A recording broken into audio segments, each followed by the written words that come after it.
o filme é mais rápido, mais furioso do que todos os outros filmes.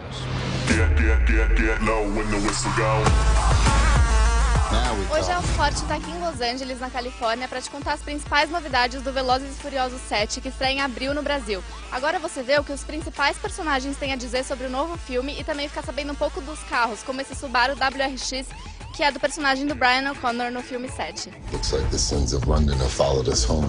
Remember Owen Shaw? This is his big bad brother.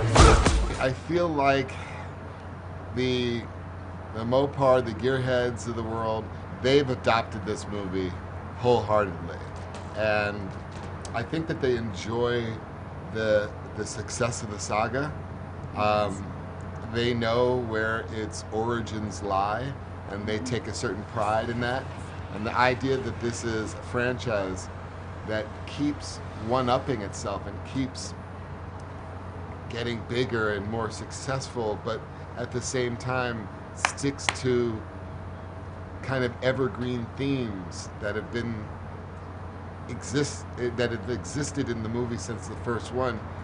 I think the car lover audience gets a real kick out of the fact that we've come this far. Justin, you didn't think it could get any better, huh?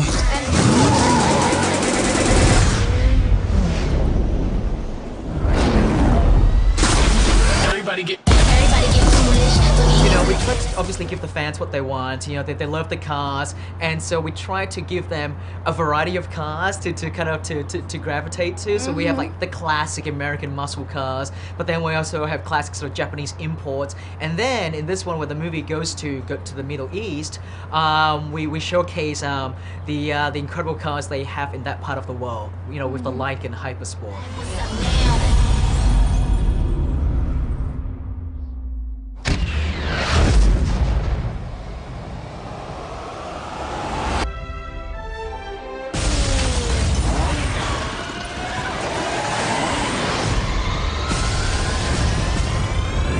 But one of the things I really wanted to bring is the element of suspense, the element of thrills, and so I try to incorporate a lot of that into my action sequences. Like for example, I have a scene where the bus is hanging over the edge of a cliff, and Paul has to try and climb his way out of that. So that kind of stuff I try to bring to this movie that's a bit different.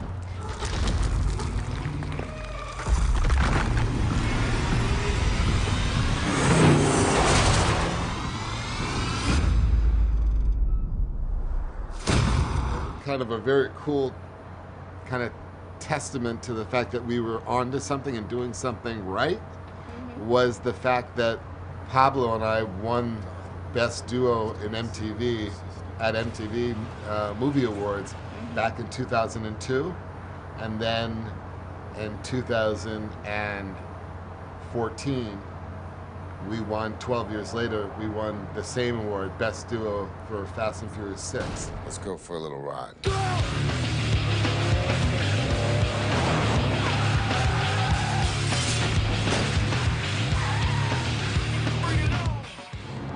Most of the time, in movies, a character will pass away in a movie, but they don't in real life. And the fact that we lost Pablo, we realized we had a very unique opportunity to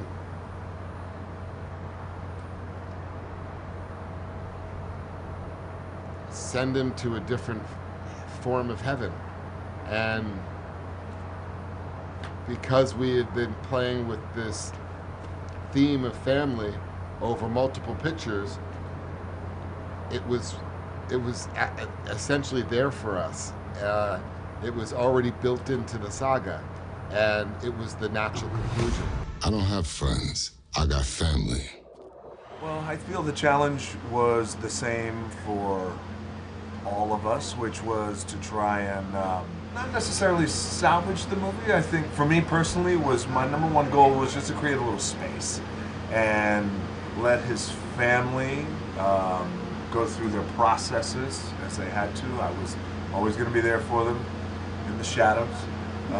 But then also, when it was time to continue filming, trying to put together the best movie that we could possibly put together, trying to find a balance between making it entertaining and hopefully creating some smiles along the way for people, and then also create something that was going to be memorable and respectful to him at the end. He's got to go to work. Before the tragedy happened, I had already mapped out our saga returning to Rio. So it was always my intention. There are outstanding story elements that are still in Rio. On the longer version of this movie, we actually saw Elena return to Rio. We also have Vince's son, Nico, who Dom said he'll always have eyes on.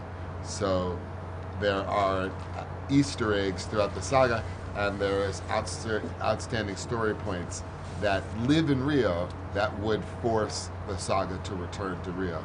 And I loved Rio. I loved filming in the favelas. I loved the people of Rio. And I can't wait for another excuse to go back there. Okay. Thank you so much. Obrigado. This time it ain't just about being fast.